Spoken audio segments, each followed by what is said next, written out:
Good evening, welcome. I'm John. I'm the event director at Literati Bookstore.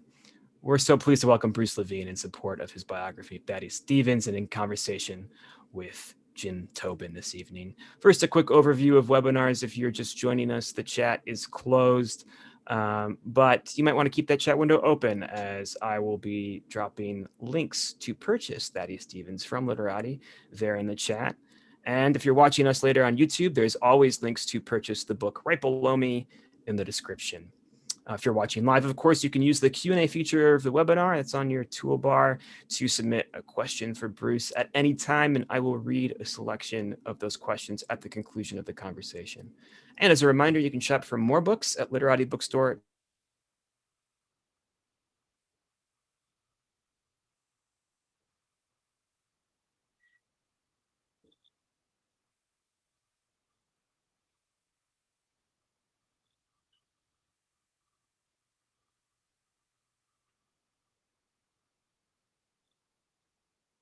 For a second, are book plates available to you should you want one for the book this evening. We'd also ask that you consider a $5 donation to sustain our virtual programming, whether you'd like to think of it as this week's or this month's or this year's subscription to our programming. You can make donations at literatibookstore.com/donation. Otherwise, we simply thank you for joining us this evening. I apparently am continuing to freeze, so I'm going to switch over my Wi-Fi really quickly to try to get through this really quick, folks. This might be a little better for now. Gentlemen, can you hear me? Okay, cool. Sorry about that. Sorry, everybody. You pay for very expensive Wi-Fi, and sometimes it doesn't work. So again, there are book plates. I'll have links in the chat. Trust me that Bruce and Jim's connections are crystal clear. You don't hear much more of me until the Q&A. But you can make donations at literatibookstore.com/donation. Otherwise, we simply thank you for your attendance this evening or this morning or this afternoon, depending on where and when in the world you may be joining us from. And now I'll introduce tonight's author and our moderator. Bruce Levine is the best-selling author of 4 books on the Civil War era, including The Fall of the House of Dixie and Confederate Emancipation, which received the Peter Seaborg Award for Civil War Scholarship and was named one of the top 10 works of nonfiction of its year by the Washington Post. He's a professor emeritus of history at the University of Illinois. And speaking with him this evening, James Tobin is an award-winning biographer and the author of the adult book, The Man He Became, How FDR Defied Polio to Win the Presidency, as well as the children's books, The Very Inappropriate Word, and Sue McDonald had a book. He won the National Book Critics Circle Award in Biography for Ernie Pyle's War and the J. Anthony Lucas Work in Progress Award for To Conquer the Air, The Wright Brothers, and The Great Race for Flight. He teaches narrative nonfiction in the Department of Media, Journalism, and Film at Miami University in Oxford, Ohio. They can't hear you, but they can sense you through the power of the internet. So please join me in welcoming Bruce Levine and James Tobin into your living rooms. Very good. Bruce, I think I get to kick things off. Okay, Jim. I want to, first, it's not my job to sell the books, but I do want to put in a plug for Thaddeus Stevens. I felt as if I were reading this wonderful 1-volume political history of the whole Civil War era. Stevens is a fascinating biographical subject, but I would call this a classic life and times biography, so that you get this deep sense of the context of Stevens's life. And so I found it terrifically rewarding. Thank you. I want to start off with a kind of nuts and bolts question. I think when novelists are interviewed, there's a lot of talk about the craft of fiction, how the writing gets done. But nonfiction writers don't get asked about that very much. And I'm always fascinated by the process that other writers of nonfiction use. And so I want to ask you, just a little bit about how you do your work, the actual tools that you use, how you keep track of your notes, your research. I can see what looks like the edge of a great big filing cabinet behind you there. I don't know if you're in your office. I don't know if you work by paper. I don't know if you work digitally, but I wonder if you could tell us a little bit about your workflow, how you manage it all. It reminds me, Jim, of a question that my father used to ask when he would look at my books. He would say, "How do you remember all this stuff?" And I would try to explain to him that we don't, that's why we write the book. So it's, as you know, Jim, you don't write a book, you write pieces of a book. And you write chapters, and then you write pieces of chapters. So, but depending on the book I'm working on, the method is different. My last book, The Fall of the House of Dixie, I pretty well knew what I was going to say from the time I began writing. I kept bringing in new information and finding new information, but the argument was already fairly well settled in my mind. And therefore, I made up an enormous, detailed, chapter by chapter outline and pinned it to an enormous piece of oak tag and sat it behind me as I worked in order to keep track of where I was in the argument at any given point and what I had already covered and what I was yet to cover to avoid repetition and to avoid leaving things out that needed to be said. The Thaddeus Stevens project was different. I really didn't know this story in the same kind of detail when I began. So each chapter proceeded pretty much on its own. I began with a very general outline of each chapter, but not much more than that. I worked out of a chronology that I did have nailed down of his life. But then as I moved through the years of his life, I consulted his papers, and a couple of scholars did brilliant work in putting all of his papers that are available on microfilm, many, many, many reels of microfilm, for which I bought a microfilm reader, et cetera, et cetera. And then they selected from what they had put onto those reels and published 2 volumes. So all of that made it much easier. I'm curious about then what when you're gathering resources, and I don't want to get too far down in the weeds for the readers who are looking in on this, but do you take digital notes? Do you take old-fashioned notes on index cards? Do you have a different way? I mean, you mentioned chronologies. Do you find yourself filling the chronologies with more and more materials, and that's where the book sort of grows? Right.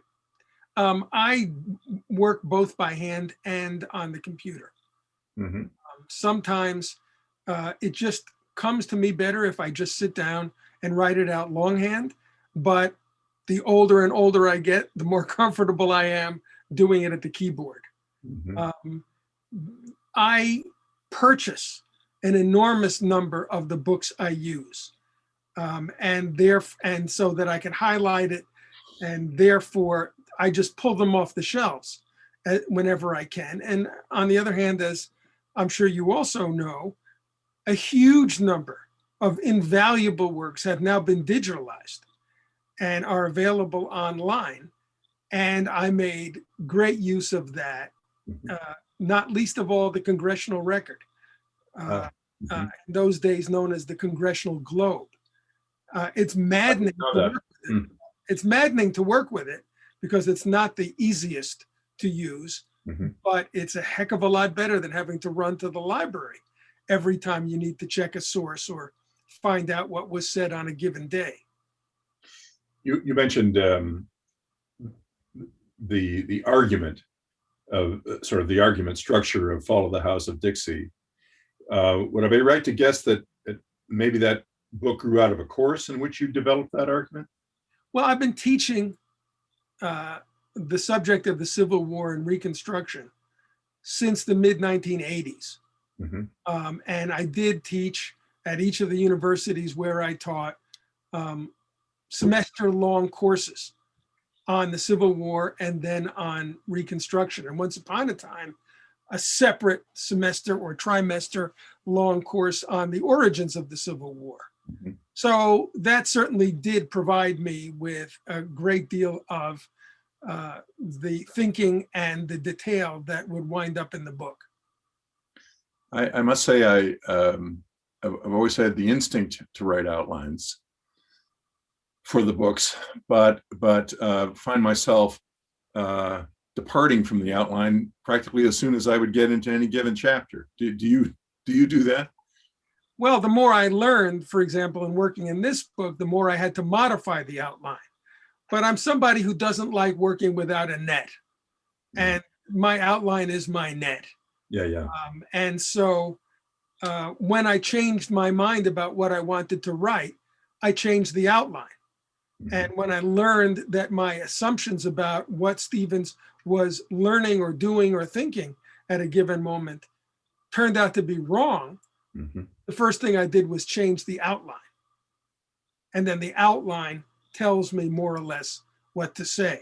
So the outline is my friend. So on any given day, you've got a pin, literal or figurative, stuck in that in part 6, number C. You know what you're working on that day. Exactly. Yeah. You and I are of the same generation, I think, and I have a fond memory of the centennial celebrations of the Civil War in 1965. And I wonder if quite a number of American historians of that vintage started to get interested in the Civil War, in part because of that event. I think about Bruce Catton's books published in the 60s that enlivened a lot of interest in the war. But it's my impression, I don't know, maybe this is, again, a generational thing, but it's my impression that an awful lot of people who become American historians, when they're kids, it's the Civil War that draws them in. That's the net that catches them.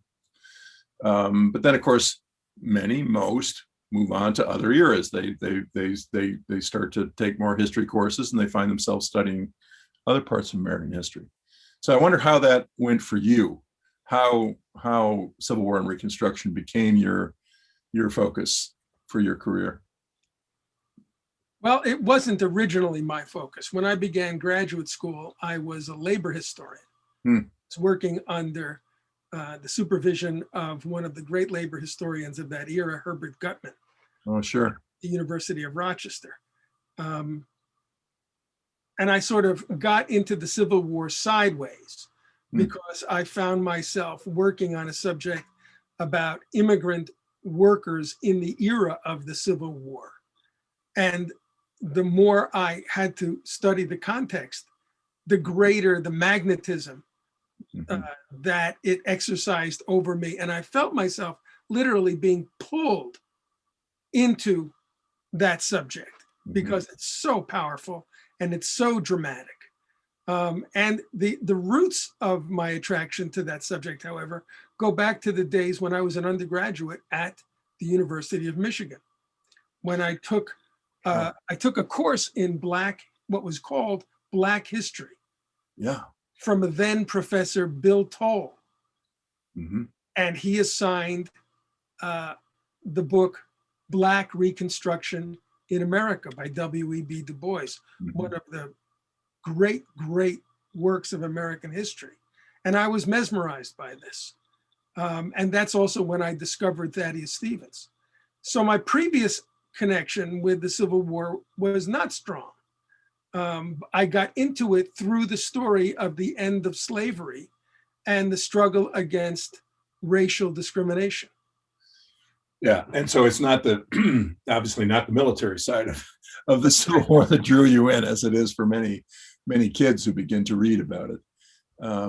Gee, I didn't realize we had as much overlap as we do, because I did my doctoral work at Michigan, and in fact, my doctoral chair was Sidney Fine, another labor historian, and that's, you know, I didn't do labor history myself, but I heard tales of Herbert Gutman and the other great labor historians of that era.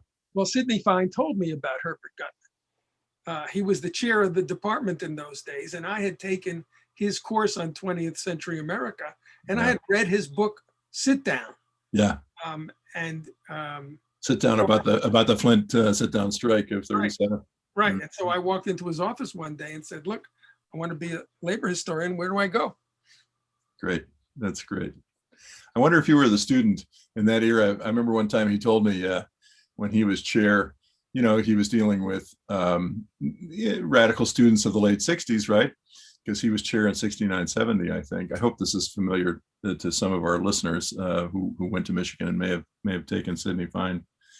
And he said that a very long-haired SDS type student came into his office one day and threw his leg up on the desk and said, well, Sidney, what I'd like to talk to you about today.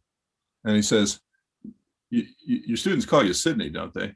And he said, Fine said, as you might imagine, only once. Anyway, I was not that student. No. I can bet you were not. Well, it's true that so many. It's funny how the era of the war and Reconstruction seems so incredibly timely and still with us right now, as it hasn't for some time. Maybe you sense people throughout the society rediscovering or discovering for the first time, in many cases, the great issues that were played out then that are still at the center of our controversies now. I heard somebody say the other day, "Oh, the Civil War. Oh, that was always so boring to me." And I thought, are you kidding me? I mean, it's the heart of American history. It's the beating heart. So, no, I couldn't agree more. Yeah. Well, let's talk about Stevens. There's an interview that somebody did with Robert Caro once, the great biographer of Lyndon Johnson, Robert Moses. Somebody, and the interviewer said, "Mr. Caro, I've heard it said that biographers must fall in love with their subjects. Did you feel that way about Lyndon Johnson?" And he said, well, no, quite definitely no. I never have felt that I loved Johnson, but I have, for all these years, been fascinated by Johnson. And that you do have to have about your subject as a biographer. So we think about Thaddeus Stevens, a kind of cantankerous character, right? I wonder what brought you to Stevens and how your own feelings about him, because I think biographers do develop powerful feelings about their subjects, how those feelings how they began, how they developed. Well, I started off with tremendous admiration for Stevens. In fact, I would say that he's always been one of my heroes because he was fighting the good fight in the good cause. And what I knew about him, the more I knew about him, the more I felt affection for him.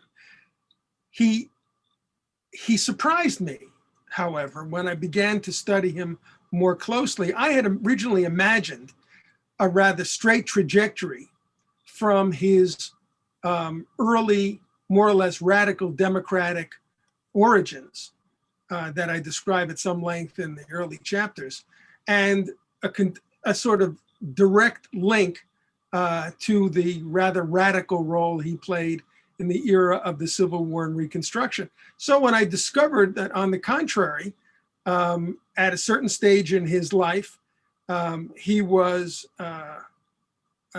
throwing in with the anti-immigrant forces, that at another stage in his life, he was questioning universal male suffrage and trying to limit it to those people who he considered propertied and respectable, that threw me.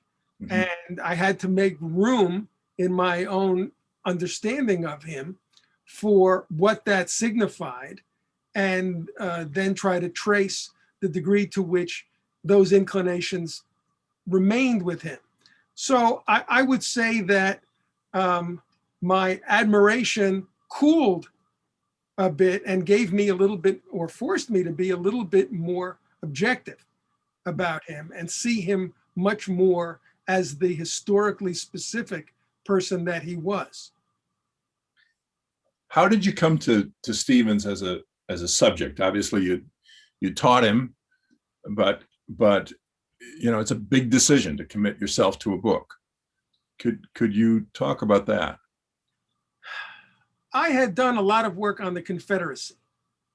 I had written a book called Confederate Emancipation, which was a rather in-depth study of a certain particular policy decision that the Confederacy had to make as a way of trying to understand who the slave owners were, what their government was doing, what the nature of slavery at its point of destruction was, and so on. And the next book, The Fall of the House of Dixie, as the name is meant to imply, is a more cinemascopic look at the Confederacy again. Well, after that, I thought it was time to look more closely at the Union side and in greater detail than I had done in my teaching. And Thaddeus Stevens, because he was a focus of admiration for me, and because I had learned that his materials were available, pulled me into it as a way to undertake this study. How did you get started with it? I wonder, I mean, you already had significant knowledge, but again, this is a process question. How did you begin the work, and how long ago was that? Oh, it was probably 6 years ago. Mm-hmm. Well, let's see. It began shortly after my last book was published, so 7 or even more years. The first thing I did was read all the biographies that had already been written of Thaddeus Stevens, and there are quite a few. And then I read the essays, the historical essays that were written about him, so that I could take advantage of the work that other scholars and other writers had done. I've always thought that the way to approach the writing of history is to try to climb up onto the shoulders of those who have worked before us and take advantage of the spade work that they have already done. And I profited tremendously from doing that. And also, however, began to get a better sense of what I thought had been done wrong in analyzing his life. And that in turn helped shape the way I was go on to do my own work. And then I mined their sources, which I have always believed in doing. I don't think the job of a historian is to simply ignore everything that's been done and focus on only those sources that nobody yet has looked at. As often as not, it's turned out that the sources other people have used have yielded more to me than they apparently yielded to those others. And so I made it my business to start looking into those sources and acquiring copies of those sources so that I could build my own, create my own picture of the subject that those authors had examined. I do remember times when I've looked at a letter or some kind of original source material, and I know that they've been used, that the source has been used by other writers, other biographers, and I'm looking at this paragraph. How the hell did they not use that? What are they thinking? Not to use this. Took the words right out of my mouth. You say, didn't you see this? Didn't you understand what this means? Of course, it all depends on whether they had seen the same other sources that you had seen, which in some cases can make that obscure paragraph leap out, and you think, oh my God, this is actually, I'm understanding the significance of something that has not been picked up before. I don't claim to have had any great originality in my own work, but that's a good moment when you realize that you're looking at something that others have looked at and you're seeing it in a new way. Absolutely. You think of any documents that yielded that kind of treasure for you with Stevens? Well, yes. One of his longtime associates, Edward McPherson, who for a time was a Republican congressman also in Pennsylvania, eventually becomes the clerk of the House of Representatives. I learned from footnotes in another work that he had written an informal biography of Stevens in longhand, and that McPherson's papers were at the Library of Congress. So I got to the Library of Congress and got a copy of that biography and started to read it and found all sorts of things in it that I didn't think other people had looked at. And then, of course, there were all other subjects that I thought other people hadn't looked at. And I was shocked at how much light they shed on Stevens, like the state in which he was born, and the religion of his family, and what he read when he was a student in college, because I also obtained copies of those books. First, I found the syllabus of what he would be expected to read. Then I read those books. And of course, that opened up a great source of potential insight into at least what was going into that mind at the time. You know, this is to me one of the things that in some ways biography has gone out of fashion in the historical profession, but it seems so still always so rewarding, because for exactly that reason. I'd love to read about the early lives of biographical subjects, because you do gain insight into their careers in the public light that you just never would have had otherwise. I love the early chapters of this book for that reason. Well, thank you. Can I amend my answer to your earlier question about Sure. a document that seemed so startlingly relevant? When Thaddeus Stevens graduated from Dartmouth, he and apparently many others, if not all others who matriculated, gave lectures, gave a speech. Not very much had been made of that. I obtained a copy of that speech. I was startled by how much this told me about his view of the world at that young age. And what do you make of the fact that seemed to have been overlooked by others? The only thing I can assume is that the other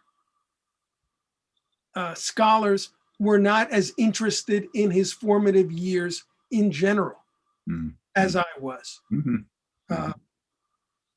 so they missed it. You worked harder. Well, I worked differently, that's for sure. Yeah. I wanted to know what were the influences that shaped this young man before he went out into the world, and so that I could then watch the interaction between this man as he existed at age 22 and 23, as he then runs into the realities of life outside of Vermont and outside of the university, and watch the person change. And I thought I couldn't do that if I didn't know who he was to begin with. I would, I realized, as I got farther and farther into the book, I thought, well, this writer has made a choice. This is a political biography, not a terribly personal biography. That's right. And that obviously was deliberate. So, for instance, you tell the reader very early that he had an interesting, close relationship with his African-American housekeeper, and that and it's the case that he never married. Now, folks who remember Daniel Day-Lewis movie, right, about Lincoln with Tommy Lee Jones as Thaddeus Stevens. All uncertainty about the record is cleared up in that movie, right? as so many other things are. Well, you would know much more than I would about that. But, it tells about your decision to do this as a political biography. Well, that's what I was interested in. I was interested in the role he played in helping to advance this Second American Revolution. Yeah. Insofar as I came across anything in his personal life that I thought would help to illuminate that, I was open to including it. But I didn't find in his later years all that much that seemed to me relevant. And so, as you say, I made the decision to exclude it. It has been said, and I'm going to get into trouble with some people now, some Stevens aficionados. It has been said, for example, that the woman who was his housekeeper and who was also his office manager had a great influence on his political life and on his political evolution. Well, the truth is, I couldn't find evidence of that. Yeah. Yeah. And I wasn't going to go along with saying that if I couldn't prove it to myself. Right. I think that's, I've been in that position too. As a biographer of Franklin Roosevelt, I was told by many people who didn't know much about him what an important role Eleanor had played in his ambition and so forth. And I would have to say, Franklin Roosevelt didn't need anybody's help in being ambitious, certainly not Eleanor's. Right. So yeah, people think they know a lot when in fact, sometimes they don't. Well, I definitely want to get into the politics. I realized as I was reading that I had a traditional view of Thaddeus Stevens. And I think that view probably comes from my having read an awful lot more about Abraham Lincoln than about Thaddeus Stevens or about the radical Republicans generally. So, I have this traditional view of the invincible Lincoln, right? The Lincoln who couldn't make a mistake. And therefore, Thaddeus Stevens was this kind of nasty thorn in Lincoln's side. The radical Republicans sort of frowned upon because they opposed Lincoln at various points. Tell us about what really was going on there and the role that Stevens played as the leader of the radical Republicans throughout the war and then into Reconstruction. But I'm wondering especially about the relationship with Lincoln. Well, I think it needs saying right away that Lincoln clearly hated slavery and had hated slavery from a young age. So I don't think that's disputable. I mean, shouldn't say that because in fact people have disputed it, but I think it's clear that he really did hate slavery and wished from the depths of his soul that he could see it eliminated. The difference between Lincoln and Stevens is, from one point of view, a difference in degree. Stevens, much earlier than Lincoln, develops a ferocious hostility to slavery. Stevens is already effectively an abolitionist in the 1830s. As much as Lincoln disliked slavery then, he was certainly no abolitionist. Stevens wished to see slavery abolished immediately, if possible, and actually spoke to the subject much more than Lincoln did. By the time, so for example, in the 1830s, when the state of Pennsylvania is revising its state constitution, Stevens fights a battle to get it to grant voting rights to the Black men of Pennsylvania. He loses overwhelmingly. Abraham Lincoln didn't and wouldn't have done the same thing in the 1830s. Lincoln comes to believe in Black voting rights only much later.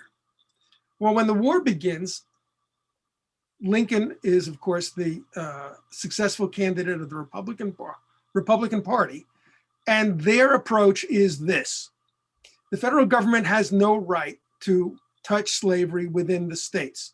But what we can do is exclude it from those parts of the continental United States where the Constitution gives the federal government direct rule. And that's especially the federal territories. And if we can use that power to contain slavery within the states where it already exists, slavery will strangle because it needs to expand in order to live. And when that happens, even the slaveholders will see that they have no choice but to do away with it themselves, gradually, peacefully, and with compensation. Well, when the South secedes upon his election and the war begins, Lincoln does not see the war as an instrument with which to abolish slavery. Lincoln's view is, let us get this Union back together again as quickly as we possibly can, with bloodshed if absolutely necessary, but let us get the Union back together and then resume the work of seeing slavery strangle. And Lincoln also shared a view widespread in the Republican Party that secession had been the work only of a small, crafty, conspiratorial minority in the Southern elite, and believed that the great majority of Southern whites, including slave owners, were actually loyal to the Union. And if he could fight this war and defeat the Confederate Army without interfering with slavery any more than was absolutely necessary, and thereby avoiding inflaming the differences between the South and the North, then that's what he wanted to do. Thaddeus Stevens didn't agree with that at all. Thaddeus Stevens saw the war as an opportunity to radically accelerate the struggle against slavery and to use powers that accrued to the federal government as it fought for its life to abolish slavery in the course of the war itself. And he believed that Lincoln's reading of what rights the federal government had was radically incorrect. In Stevens' view, secession had taken the states out of the Union, by which act they lost whatever defenses they had against the federal government interfering with slavery. And Stevens believed, therefore, that not only should the federal government use its power to uproot slavery during the war, but that it had a legal right to do so and a military necessity to do so, because that would deprive the Confederate armies of one of their main sources of strength, Black labor. You I think you make it clear that it's Stevens from the beginning who sees the issue, who sees what the war will bring politically more clearly than Lincoln does. Oh, yes. I think that's absolutely true. He doesn't share the illusion that this is going to be a short war, which many others in the North do. He gives an interesting speech during the course of the war in which he says things that Northerners wouldn't have wanted to hear necessarily. He said, "Your generals are no better than theirs. Your soldiers are no braver and no more capable than theirs. This is going to be a long and bloody war. And if we want to win it, we need to add the struggle against slavery to the purely military struggle in the field." And then you feel through the course of the book, the war itself becoming, if you will, the machine of radicalization, that there would not have been the drive for emancipation without it, that the massing of slaves running from owners, joining Union armies as they penetrate the South, that radicalizes everything. It's striking. You feel the whole thing in motion. About radicalism, I was thinking that Stevens was a truly radical figure, and also a very powerful one. And I thought, is there anybody else throughout American history, I mean, at least since the Revolution, who could be called a true radical in this vein, who also held really a great deal of power. Can you think of anybody else who is a Stevens? That's a good thing. Yeah, once you introduce that last element, Jim, who had a good deal of power, it knocks out a lot of names. Yeah. Yeah. I mean, there's plenty of radicals who have had a voice down through American history, but not with the levers of power in their hands. Right. Well, I hate to tread on your domain, but one could certainly see Franklin Roosevelt as someone who employs power to achieve what were seen as radical ends. Now, that's not my view of Roosevelt. Right, mine either. I didn't think so. I see Roosevelt much more the way Richard Hofstadter saw him in the American political tradition. Right. By the way, I still think that was a great book. So I'd be hard pressed to come up with a name of someone with considerable power who compares to Stevens in radicalism. So let's explain what we mean by the word, right? Yes. Please. It means go to the root, right? It doesn't just mean inflammatory or militant. It means seeking fundamental change, right? And the abolitionists and the radical Republicans, and for that matter, even the moderate Republicans, were engaged in trying to bring about some fundamental changes in the way the government was structured. I don't see, off the top of my head, I can't think of a comparable figure from later years. Mm-hmm. I think once slavery is abolished, the American political establishment becomes much more conservative. It has cleared away its principal challenge within the United States, and now it's much more concerned with business, narrowly defined, and comes to see radical causes as threats rather than potential allies. And so, and then of course Lincoln's assassination puts the whole thing. I mean, says something about the book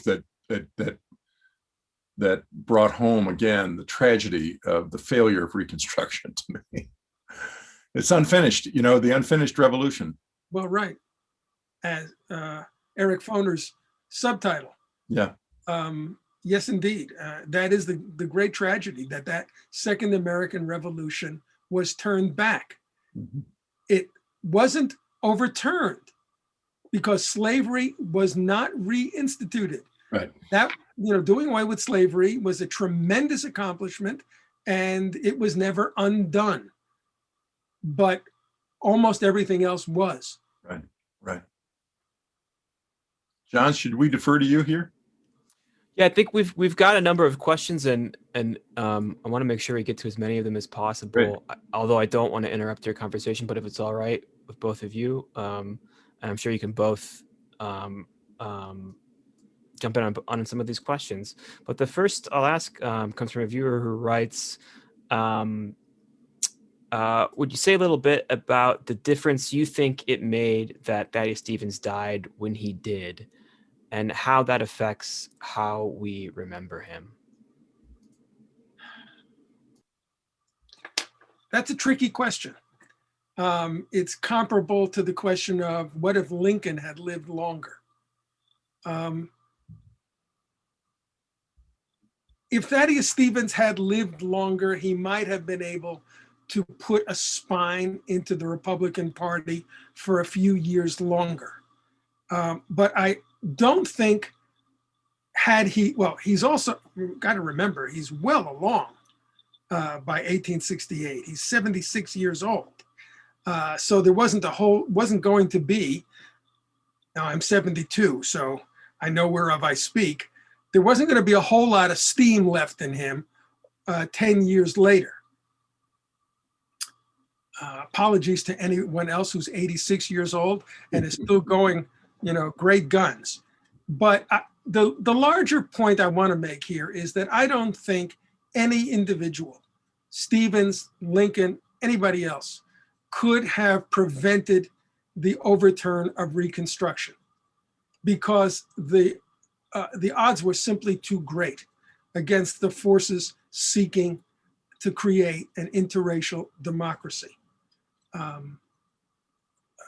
The North had never been really committed to racial equality. They had been pulled into the war primarily because the slave owners were destroying the Republic, and the North valued the Republic. The North didn't like slavery, had removed slavery from its own confines, but would not have gone to war on its own initiative to abolish slavery. And its commitment to genuine equality was weak. And you can't change that with a handful of good words or good speeches. And so I think what happened was going to happen, whether Stevens had lived longer or not. Another viewer writes in, you said that the basic argument of your previous book was clear to you from the outset, though that was less true for this book. Now, how would you summarize the basic argument of your biography of Stevens? Put another way, why should someone other than a professional historian or an aspiring one read this book today? That's a very tough question. Probably. Oh, that's an easy question. Is it? Do you want to answer it for me? I'd appreciate that. Well, I want you to answer it, but I'll just say, A, Stevens is a fascinating character. B, studying Stevens' life, is this great entree into this whole extremely important era. Those are two good reasons for anybody to read it who's at all interested in American history. So let me add that I believe that we are living with the unfinished nature of the Second American Revolution. Everything we see in front of us, voter suppression, murder of unarmed Black men in the streets by the forces of law and order, are horrible reminders on a daily basis. And what we don't see as dramatically is just as important. Higher levels of unemployment, higher levels of illness, higher levels of susceptibility to the pandemic, and the list goes on and on and on. So the work of creating an interracial democracy remains central and before us.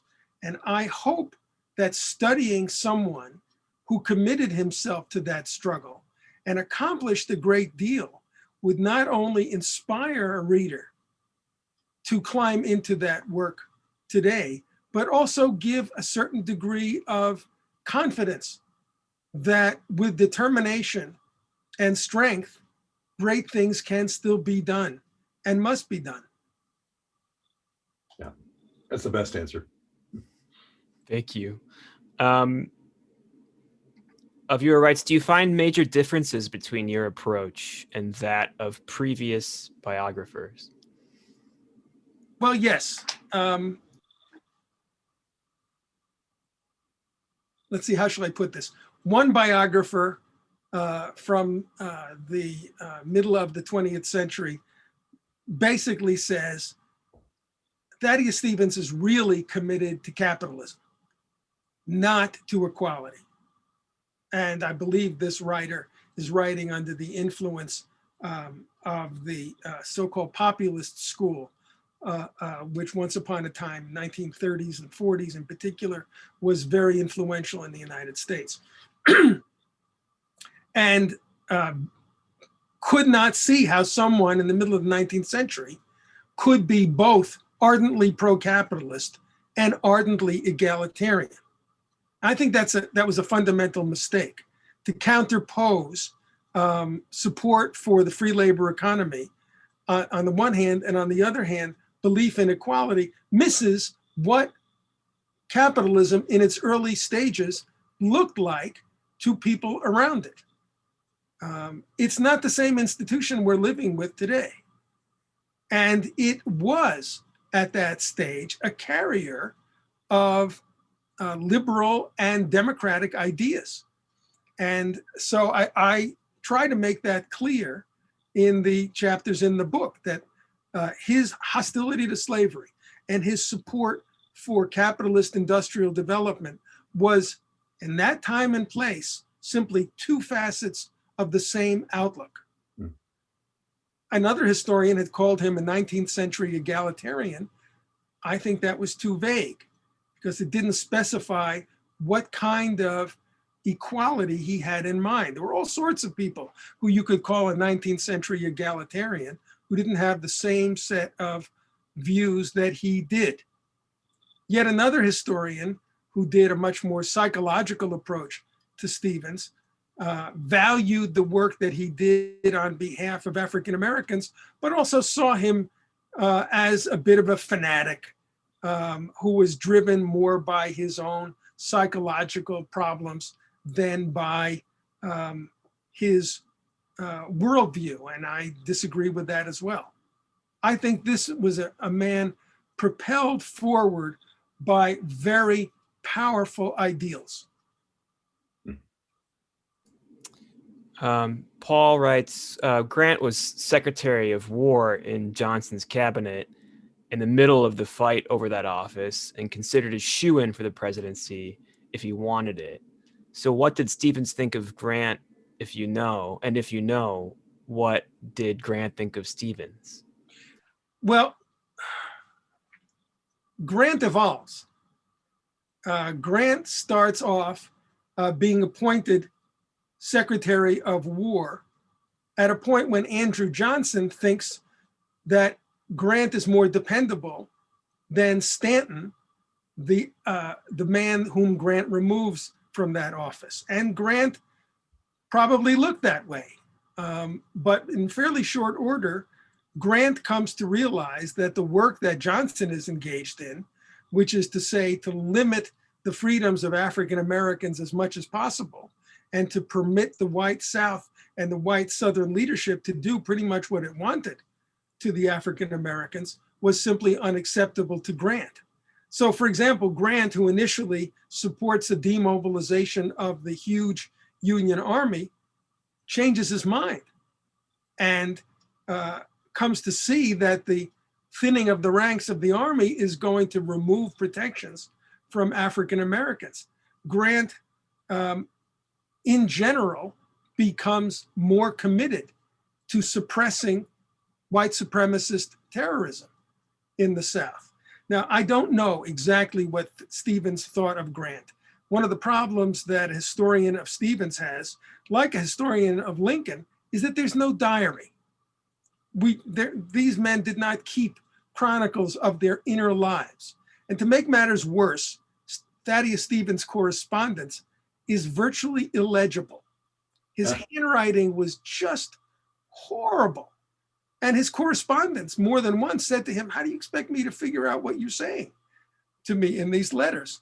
So all we have really to count on are the observations of people around him who knew him and the public statements that he made, which fortunately were captured in print.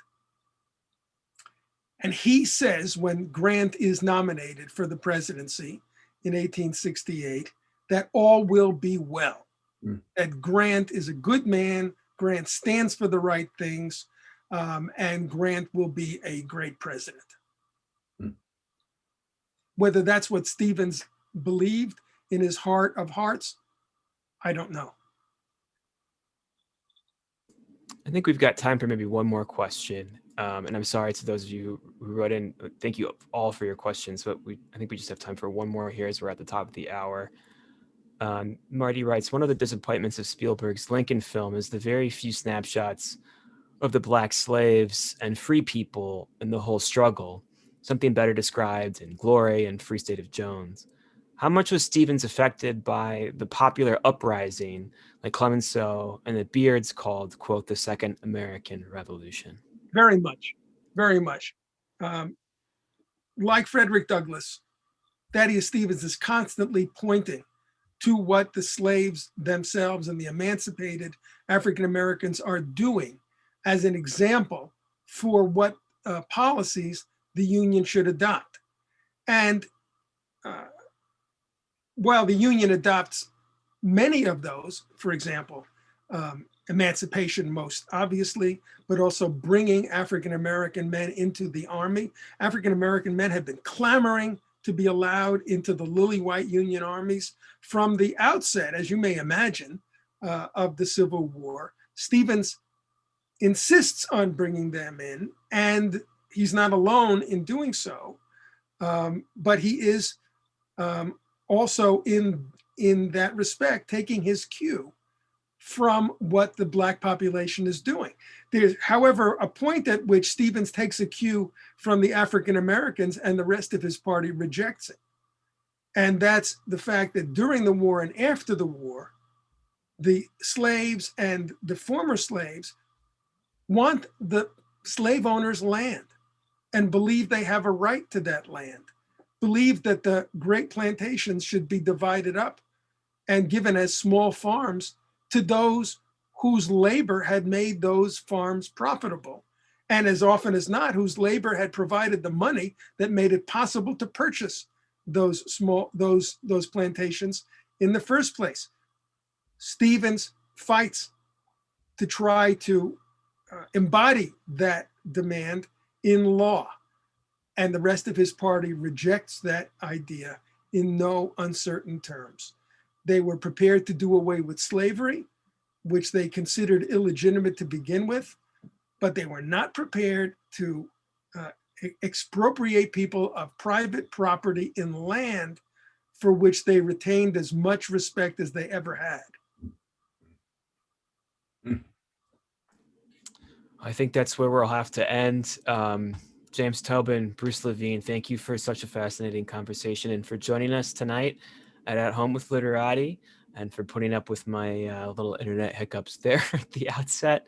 Hope you can have you both in the store when it's safe to do so soon. But until then, we hope you continue to stay safe and be well. And to all of our attendees, thank you so much for joining us. We hope you continue to stay safe and be well, and we'll see you at the next event. So good night, everybody. Thank you, John and Jim. Thanks, guys.